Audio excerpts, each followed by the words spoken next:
পলাশপুর নামক গ্রামে সুমি এবং খুশি নামে দুই বান্ধবী বাস করত। তারা দুজনেই কলেজে পড়তো। এরকমই একদিন কলেজ থেকে ফিরে তারা দুজনেই গল্প করছিল। কিরে খুশি, তোর দিদির তো অনেকদিন বিয়ে হয়েছে, তোর দিদি ভালো আছে শ্বশুর বাড়িতে? হ্যাঁ রে সুমি, আমার দিদি তো খুব ভালো আছে শ্বশুর বাড়িতে। আমার দিদির শাশুড়ি তো খুবই ভালো। আমার দিদির শাশুড়ির মতো ভালো মানুষ হয় না, জানিস তো। আর তাছাড়া আমার জামাইবাবুও খুব ভালো মানুষ। বাড়িতে তো আর কেউ নেই, আমার দিদি, জামাইবাবু আর দিদির শাশুড়ি। দিদির শাশুড়ি তো দিদিকে একদম মেয়ের মতো ভালোবাসে। বলিস কি, শাশুড়ি আবার ভালো? আমি তো বাবা এরকম কথা কখনো শুনিনি। আরে বলিস না, আমার দিদি তো বিয়ে হয়েছে অনেক দিনই হলো, কিন্তু আমার দিদির শাশুড়ি এত বদ যে আমার একদম ভালো লাগে না। ওই জন্য আমি দিদির বাড়িতে যাইও না। আমার দিদিটাকে সারাদিন জ্বালাতন করে মারে। এমা না না, আমার দিদির শাশুড়ি তো খুবই ভালো মানুষ, আর আমি তো প্রায়ই যাই দিদির বাড়ি। আর আমার দিদির শাশুড়ি তো আসতেই দিতে চায় না আমাকে। আর তাছাড়া দিদি কত কম আমাদের বাড়িতে আসে জানিস।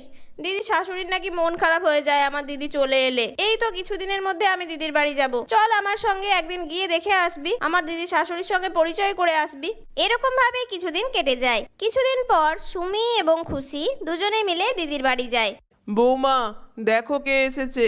বাবা খুশি, এতদিনে তোর আসার সময় হলো। তোর পরীক্ষা তো কবেই শেষ হয়েছে। আমি তোর মায়ের কাছ থেকে সমস্ত খবর নিয়ে জেনেছি। আর বুঝি আমাদের বাড়ি আসতে ইচ্ছে করে না? এই মাসিমাকেও দেখতে ইচ্ছে করে না বুঝি? না না মাসিমা, সেরকম কোনো ব্যাপার নয়। আসলে ওই বাড়িতে একটু কাজ ছিল তো, আর তাছাড়া আমার কলেজেরও কিছু কাজ ছিল, এই জন্য আমার একটু আসতে দেরি হলো। এই দেখুন কাকে নিয়ে এসেছি, এটা আমার বান্ধবী সুমি। ও মা, এসো এসো, বাড়িতে এসো, দুজনেই এসো। সুমি, তুমি এবার থেকে দিদির বাড়ি কিন্তু মাঝে মাঝে চলে এসো, তাহলে আমাদেরও খুব ভালো লাগবে। ও মা, সুমি তুই এসেছিস, খুব খুশি হয়েছি রে। আমি তো খুশিকে অনেকবার বলেছিলাম তোকে নিয়ে আসার কথা। দাঁড়া, আমি তোদের জন্য কিছু খাবারের ব্যবস্থা করছি। হ্যাঁ হ্যাঁ, যাও যাও বৌমা, তুমি ওদের খাবারের জন্য ব্যবস্থা করো। কত দূর থেকে এসেছে মেয়ে দুটো, জমিয়ে খাওয়া দাওয়া করিও কিন্তু। কিরে সুমি, কিছু বুঝলি? তোকে বলেছিলাম না আমার দিদির শাশুড়ি খুব ভালো মানুষ, আর আমার দিদিকে পুরো মেয়ের মতোই ভালোবাসে। দেখছিস তো আমার কথা মিলে যাচ্ছে তো? আরে চুপ কর, কেউ কারোর বাড়িতে এলে এইটুকু করবে, এটা তো খুবই স্বাভাবিক। দাঁড়া, আগে কিছুদিন থাকি, তারপরে তো বুঝবো আসল খেলা কোথায় আছে বাবা। এরকম ভাবেই কিছুদিন কাটতে থাকে, কিন্তু সুমি কোনো অশান্তির ক্লু পাচ্ছিল না। তাই সুমি মনে মনে প্ল্যান করে যে দুই শাশুড়ি বৌমার মধ্যে ঝামেলা লাগাতেই হবে। আমাকে দেখতেই হবে যে সত্যি সত্যি কি শাশুড়ি এবং বৌমার সম্পর্ক ঠিকঠাক হয়। সুমি তার নিজের প্ল্যান মতো কাজ করা শুরু করে দেয়। একদিন সুমি তার দিদির শাশুড়ির রুমে যায়। মাসিমা, রেস্ট করছেন নাকি? দিদি তো বললো আপনি নাকি সারাদিন শুয়ে রেস্টই করেন, আর কোনো কাজই নাকি করেন না, দিদিকে কোনো কাজেই হেল্প করেন না। কিন্তু আমি তো দেখেছি আপনি অনেক কাজকর্মে হেল্প করেন দিদিকে। তাও যে কেন দিদি এরকম বললো আমি ঠিক বুঝতে পারলাম না। ও মা, বৌমা তাই বলেছে নাকি? আরে আমার বৌমা সারাদিন আমাকে রেস্ট করার জন্যই বলতে থাকে। আমারই ভালো লাগে না, তাই আমি টুকটাক কাজ করতে থাকি। আসলে এখন থেকে রেস্ট করলে আমি তো ইনঅ্যাক্টিভ হয়ে পড়বো, তাই আমি নিজেই সমস্ত কিছু কাজকর্ম করে থাকি। বৌমা আমায় সবসময় রেস্ট করতেই বলে। আমি আজকে রেস্ট করছি দেখে নিশ্চয়ই বৌমা খুব খুশি হয়েছে, তাই তোমাকে এই সমস্ত কথা বলেছে। সুমি দেখলো কোনো কাজই হলো না। তারপর সে দিদির রুমে গেল। ও মা, দিদি তুমি কোথাও যাচ্ছ নাকি? তোমার শাশুড়ি মা তো বললেন তুমি নাকি সারাদিন বন্ধু বান্ধবদের সঙ্গে ঘুরে বেড়াও, কোনো কাজই করো না, তোমার নাকি ঘুরে ঘুরেই সময় কেটে যায়। আরে আর বলিস না সুমি, আমাকে তো মা কতবার বলে যে আমি বন্ধু বান্ধবদের সঙ্গে কেন দেখা করি না, তাদের সঙ্গে কেন ঘুরতে যাই না, তাদের সঙ্গে কোনো কন্ট্যাক্ট রাখি না, কেন সারাদিন কেন বাড়ির কাজ করি। সেই জন্য আজকে ভাবলাম একটু বন্ধু বান্ধবদের সঙ্গে ঘুরে আসি, তাহলে মাও খুব খুশি হবে। তুই হয়তো শুনতে ভুল করেছিস। ঠিক আছে, তোরা থাক, আমি একটু আসছি। সুমি দেখলো কিছুতেই কোনো কাজ হচ্ছে না, তাই সে আবার নতুন করে প্ল্যান করতে শুরু করলো, কিন্তু তার কোনো কাজই সফল হচ্ছিল না। এই জন্য তার মনে মনে রাগও হচ্ছিল। সে কিছুতেই প্রমাণ করতে পারছিল না যে শাশুড়ি এবং বৌমার সম্পর্ক কখনো মধুর হয় না। এরকমই একদিন, কি গো তুমি আবার আমাকে কেন এই টাকাগুলো দিচ্ছ? তুমি তো মাকে টাকাগুলো দিয়ে দিতে পারো। এতদিন ধরে মাই সমস্তটা দেখাশোনা করে এসেছেন, তাই সংসার খরচের টাকা বরং তুমি মায়ের হাতেই দিয়ে এসো। আর তাছাড়া বাবা, এই সমস্ত টাকা পয়সার হিসেব আমি রাখতে পারি না, আমার বড্ড বিরক্ত লাগে। আমি সারা জীবন মায়ের আন্ডারে থাকতে চাই, কিছু দরকার হলে না হয় মায়ের কাছ থেকে চেয়ে নেব। বৌমা, আমি তোমার আর খোকার সমস্ত কথাই শুনছিলাম বাইরে থেকে, কিন্তু আমি তো খোকাকে পাঠিয়েছি তোমার কাছে টাকাগুলো দেওয়ার জন্য। এখন থেকে তো সংসারের দায়িত্ব তোমাকেই নিতে হবে মা, তাই সমস্ত কিছু তোমাকে বুঝে নিতে হবে। আমি আর কদিন, আজ আছি কাল নেই, তাই তুমি সমস্তটা দেখাশুনো করো। এরকম কথা একদম একদম বলবেন না তো। আপনি সারা জীবন থাকবেন, আপনি কোথায় যাবেন? আমরা যতদিন থাকবো আপনিও থাকবেন। আমি এই সমস্ত কথা একদম শুনতে চাই না, ঠিক আছে? আর হ্যাঁ প্রলয়, টাকাগুলো তুমি মায়ের হাতে দাও। মায়ের কোনো কথা আমি শুনতে চাই না, আমি মায়ের কাছ থেকে চেয়ে নেব আমার দরকার হলে। আচ্ছা মা, আজকে রাতে কি খাবার বানাবো একটু বলে দিন। এই সমস্ত দেখে শুনে সুমি অবাক হয়ে যায় এবং সে খুশির কাছ থেকে জানতে পারে সেটা শুনে তো সে আরো অবাক হয়ে যায়। খুশি, জানিস তো আমি অনেক দিন ধরে তোর দিদি আর তোর দিদির শাশুড়ির মধ্যে ফাটল ধরানোর চেষ্টা করছিলাম, কিন্তু কিছুতেই আমি সফল হচ্ছিলাম না। আর আজকে তো আমি যা দেখলাম তাতে করে আমার মনে হলো বোধহয় তুইই সঠিক কথা বলছিস, আমি বোধহয় ভুল। আর তাছাড়া আরেকটাও বিষয় হতে পারে, সবকিছুই লোক দেখানো, হয়তো আমি আছি বলে এরকম হচ্ছে। আরে না না, তুই তো একটা কথা জানিসই না, একটা কথা শুনলে তো তুই অবাক হয়ে যাবি। কি কথা খুশি, বল না। আরে একবার আমার দিদির শাশুড়ির খুব শরীর খারাপ হয়েছিল, দুটো কিডনি নষ্ট হয়ে গিয়েছিল। তখন আমার দিদি নিজের একটা কিডনি দিয়ে শাশুড়িকে বাঁচিয়ে তুলেছিল। এর থেকে বড় স্যাক্রিফাইস কেউ কারোর জন্য করে তুই বল তো? আসলে আমার দিদিও তার শাশুড়ি মাকে মায়ের মতোই ভালোবাসে এবং বিশ্বাস করে। তাই তুই এই সমস্ত চেষ্টা বেকার করছিস, এগুলো বৃথা চেষ্টা, এগুলো করে ওদের মধ্যে ফাটল ধরাতে পারবি না। সুমি সমস্ত কথা শুনে অবাক হয়ে গেল এবং তার সমস্ত ভুল ধারণা ভেঙে গেল। আসলে সুমি বুঝতে পারলো যে শাশুড়ি এবং বৌমার সম্পর্ক কোনো কোনো জায়গায় মা মেয়ের মতো হয়। এখন শাশুড়ি এবং বৌমার সম্পর্ক প্রায় মা মেয়ের মতো হয় না বলেই সুমির এরকম ধারণা তৈরি হওয়াটা খুবই স্বাভাবিক। এরকম ভাবেই দেখতে দেখতে প্রায় দিন 15 কেটে যায়। সুমি এবং খুশির বাড়ি ফেরার সময় হয়ে যায়।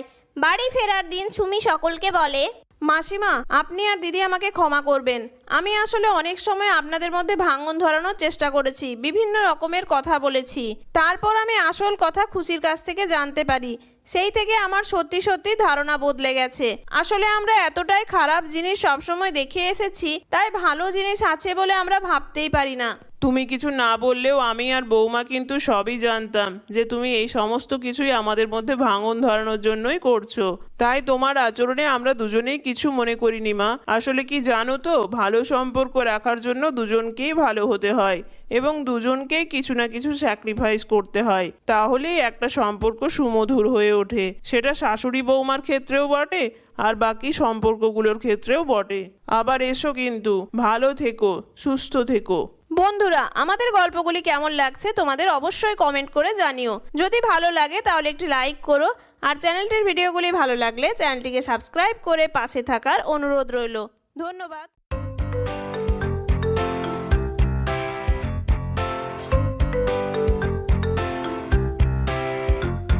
রাধামোহনপুর গ্রামে সবিতা দেবী তার ছেলে এবং তার বৌমাকে নিয়ে বাস করতেন।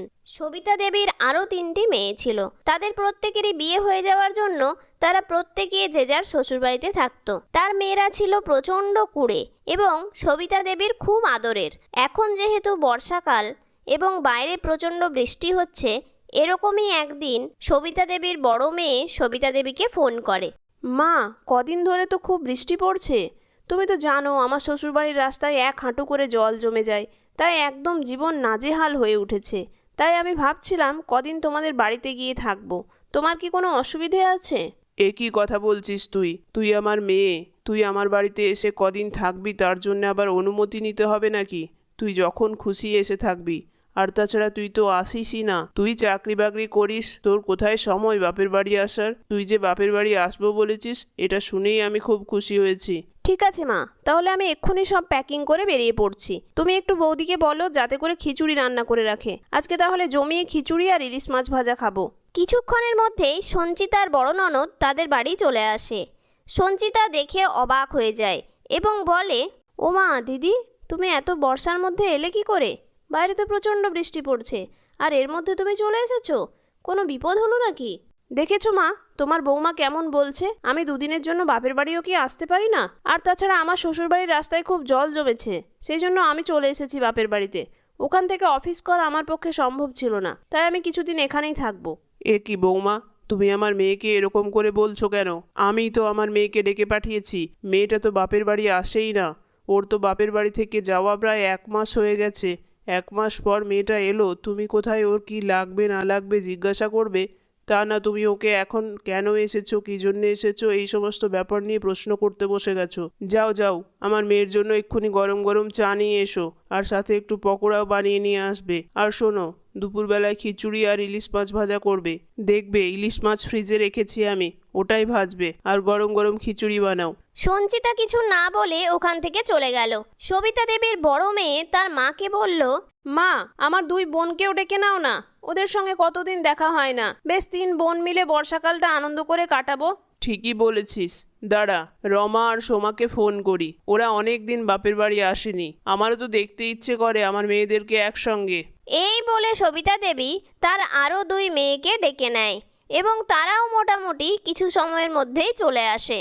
বৌমা, আজ যে আমার কি আনন্দ হচ্ছে, আমার 3 মেয়ে এসেছে। তুমি খোকাকে বলো ফেরার পথে যেন ওদের জন্য ফুচকা নিয়ে আসে, আর ওই সিধুর দোকানের গরম গরম কচুরি বানাই, ওটাও যেন নিয়ে আসে। আর তুমি সাথে করে কফি বানাও, ভালো করে কফি বানাবে কিন্তু, সবার জন্য বানাও, খোকাও এসে খাবে কফি। উফ, এনাদের পিছনে সকাল থেকে খেটে খেটে মরেই যাব মনে হয়।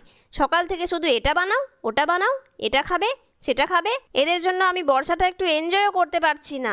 আর আমি কিছুদিন দেখব, যদি এরা না শোধরায় তাহলে আমিও বাপের বাড়ি চলে যাব, দেখব তখন কেমন লাগে। এরকমভাবে বেশ কিছুদিন কাটতে থাকে, বর্ষাকাল কাটতে থাকে। এদিকে সঞ্চিতাকে খেটে খেটে মরতে হয়। এরকমই একদিন দুপুরবেলা হঠাৎ করেই সঞ্চিতার বড় ননদ রান্নাঘরে আসে।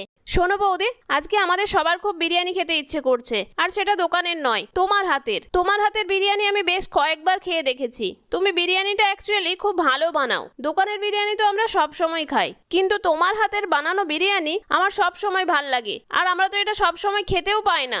তাই তুমি আজকে বানাও। কিন্তু বাড়িতে তো মাটন নেই, আর তোমার দাদাও সকালবেলা বাজার করে দিয়ে চলে গেছে, আর বাইরে প্রচণ্ড বৃষ্টি হচ্ছে। এই অবস্থায় আমি কি করে বিরিয়ানি বানাবো? তার থেকে তোমরা বরং আজকে যা বানিয়েছি সেটাই খেয়ে নাও, পরের দিন না হয় তোমাদেরকে বিরিয়ানি বানিয়ে খাওয়াবো। তোমার দাদাকে না হয় মাটন নিয়ে আসতে বলবো। বাড়িতে কেউ নেই তো কি হয়েছে, তুমি তো আছো, আর তুমি তো অনেক বছর হলো এই পাড়াতে আছো, এই পাড়ার বউ হয়ে তুমি নিশ্চয়ই পারবে। সমস্ত দোকানই তো তোমার চেনা। একবার ছাতা নিয়ে বেরো আর মাটন কিনে নিয়ে এসো। আমি আর কোনো অজুহাত তোমার শুনতে চাই না, আমরা মাটন বিরিয়ানি খাবো বাস।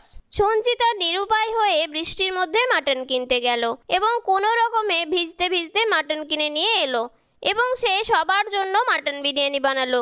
যেহেতু সে বৃষ্টিতে খুব ভিজে গিয়েছিল, তাই রাত্রেবেলা তার খুব জ্বরও আসলো, কিন্তু তার শরীর খারাপের পরোয়া না করেই পরদিন সকালবেলা থেকে আবার সে ঘরের সমস্ত কাজকর্ম এবং ননদদের জন্য বিভিন্ন রকমের ফরমাস খাটতে বাধ্য হয়। এরকম ভাবেই প্রায় 20-25 দিন কেটে যায়, কিন্তু তার ননদদের বাড়ি যাওয়ার কোনো ইচ্ছেই থাকে না। তাই একদিন সঞ্চিতা এবং সঞ্চিতার বর ব্যাগ নিয়ে হঠাৎ করে বেরিয়ে আসে। মা, আমরা কিছুদিনের জন্য বাপের বাড়ি থেকে ঘুরে আসছি। আসলে আমার বাবা মা দাদার কাছে বেঙ্গালুরুতে গেছে, তাই এতদিন বাড়ি ফাঁকা রাখা তো উচিত নয়। সেই জন্য আমি আর আপনার ছেলে দুজনে মিলে যাচ্ছি। সকালবেলায় মা ফোন করে আমাদের জানিয়েছে।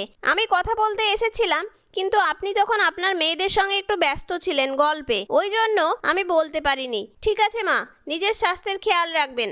আর দিদিরা, তোমরা একটু ঘর সংসারটা কিন্তু সামলে নিও। আমি আর তোমার দাদা কিছুদিন পরেই ফিরে আসবো। সঞ্চিতার ননদেরা অনেক আপত্তি করলেও সঞ্চিতা তাদের কোনো কথা না শুনেই বাপের বাড়ি চলে গেল। এবার সঞ্চিতার ননদেরা পড়ল মহা বিপদে। তাদেরকে ঘরের সমস্ত কাজকর্ম করতে হচ্ছিল এবং রান্নাবান্নাও সামলাতে হচ্ছিল। এরকমভাবেই 4-5 দিন কেটে যায়, কিন্তু তখনও সঞ্চিতা বাড়ি আসার নাম না করায় সঞ্চিতার ননদেরা তার মাকে জানায়, মা, এবার আমি বাড়ি চলে যাব। আসলে অফিসে একটু কাজের চাপও বেড়েছে, আর এত ঘরের কাজ সামলে অফিস সামলে সমস্ত কিছু করে ওঠাটা আমার পক্ষে আর সম্ভব হচ্ছে না। আর তাছাড়া সোমা ও রমার বরেরাও ওদেরকে ডেকে পাঠিয়েছে, তাই ওদেরকেও চলে যেতে হবে। কিছু মনে করো না মা, তুমি যতদিন না বৌদি আসছে ততদিন একটু সামলে নিও। সে কি কথা বলছিস? এই সময় সঞ্চিতা বাড়িতে নেই, আর তোরাও বলছিস চলে যাবি? আমি একা হাতে কি করে এত কিছু সামলাবো? আর তাছাড়া আমার তো বয়সও হয়েছে, বৌমা তো আমাকে সেরকম বাড়ির কোনো কাজই করতে দিত না। আর তাছাড়া বাড়ির কাজের মেয়েটাও কিছুদিনের জন্য ছুটি নিয়েছে, সেও তো এখনো আসেনি। এই অবস্থায় তোরা আমাকে ফেলে চলে যাচ্ছিস? কিছু করার নেই মা আমাদের, তুমি তো জানোই আমরা পরের বাড়ির বউ, তাই আমাদেরকে তো চলে যেতেই হবে। তুমি একটু কষ্ট করে সামলে নিও। আর তাছাড়া তোমার বৌমাকে তুমি ডেকে পাঠাও, অনেক দিন তো হলো বাপের বাড়ি গেছে। এই বলে সবিতা দেবীর 3 মেয়ে শ্বশুর বাড়ি চলে গেল এবং সবিতা দেবী তখন বুঝতে পারলেন তার বৌমাই ছিল তার সব থেকে আপন, তার মেয়েরা নয়। ওই অসুস্থ শরীর নিয়ে সবিতা দেবীকে বাড়ির সমস্ত কিছু কাজকর্ম সামলাতে হতো, এমনকি নিজের রান্নাবান্নাটার দায়িত্বও নিজেকেই নিতে হতো। এরকমভাবে বেশ কিছুদিন কাটতে থাকে এবং সবিতা দেবী খুব ভালোভাবেই বুঝতে পারেন যে সে কত বড় ভুল করেছেন। সত্যি তো, আমার বৌমার কত কষ্ট হতো। আমার মেয়েরা পায়ের ওপর পা তুলে বসে থাকতো আর আমার বৌমাকে সমস্ত কাজকর্ম একা সামলাতে হতো। তখন তো আমি ওর কথা ভেবেই দেখিনি। আসলে নিজের মেয়েদের স্নেহে একদম অন্ধ হয়ে গিয়েছিলাম। এবার বৌমা এলে সমস্ত কিছু ঠিক করে নেব। কিছুদিন পর সবিতা দেবীর বৌমা সঞ্চিতা বাড়ি ফিরে আসে এবং এসেই দেখে সবিতা দেবীর শরীর প্রচণ্ড খারাপ। একা হাতে সংসারে সমস্ত কাজ করে তিনি প্রায় প্রচণ্ডই অসুস্থ হয়ে পড়েছেন। এই সমস্ত দেখে শুনে সঞ্চিতা সমস্ত কাজকর্ম নিজের হাতে সামলাতে শুরু করে দেয়। সবিতা দেবী তার বৌমার সেবা শুশ্রূষায় সুস্থও হয়ে ওঠেন। এইভাবেই তারা সুখে শান্তিতে বসবাস করতে শুরু করে। বন্ধুরা, আমাদের গল্পটি তোমাদের কেমন লাগলো কমেন্ট করে অবশ্যই জানিও। যদি ভালো লাগে তাহলে একটি লাইক করো, আর চ্যানেলটির ভিডিওগুলি ভালো লাগলে চ্যানেলটিকে সাবস্ক্রাইব করে পাশে থাকার অনুরোধ রইল। ধন্যবাদ।